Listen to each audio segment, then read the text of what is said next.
We're constantly being updated by the government telling us what's happening in the local hospitals, in the NHS. It's obviously under tremendous strain. I think people are beginning to realise why we have to do this, because we don't have enough hospital beds.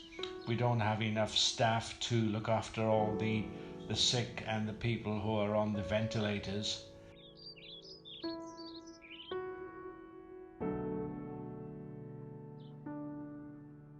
The best option we have is to try and not catch the virus and be safe and not go to hospital, and then hopefully we'll get through the curve, and then we should have some light at the end of the tunnel. But who knows what's going to happen when we exit out of this.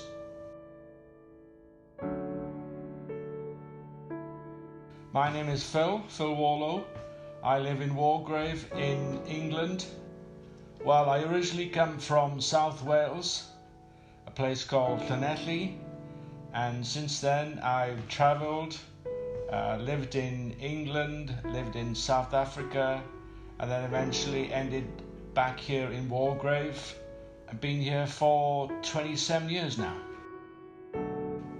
When I was brought up in Wales, we were very passionate about a number of things. The local rugby team, rugby was in our blood. My father and mother worked pretty hard in the local communities and local industries, and I think the Welsh are more passionate and they're more together and focused than the English. I guess because we're a smaller nation.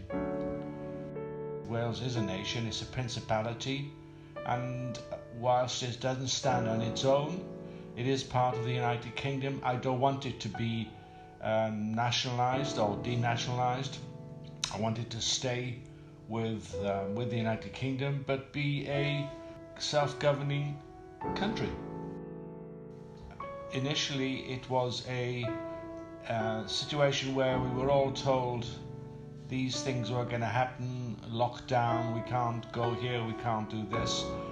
I think we learnt initially from what happened in China, in South Korea, so we had some inkling of what was going to happen.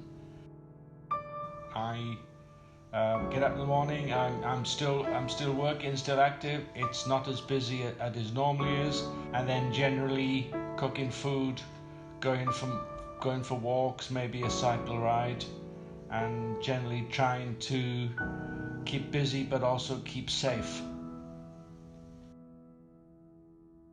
Well, you can only see what the news portrays, but in this particular area I can see lots of people being very mindful of what's being asked to do, keeping the 2-meter distance, don't go out. But in other parts of the country it looks like there's going to be people who are not going to adhere to it. They're not happy with having to stay in. And bearing in mind, you have to, I think we have to understand, not many people have big buildings, big gardens. They're in 1-bedroom flats with kids, and it must be quite a challenge to maintain that and stay indoors. I think the government, they were too slow. I think they should have kicked this off 2 or 3 weeks before we actually went down into lockdown. I think they should have foreseen the Chinese situation and purchased and got hold of equipment quicker and sooner.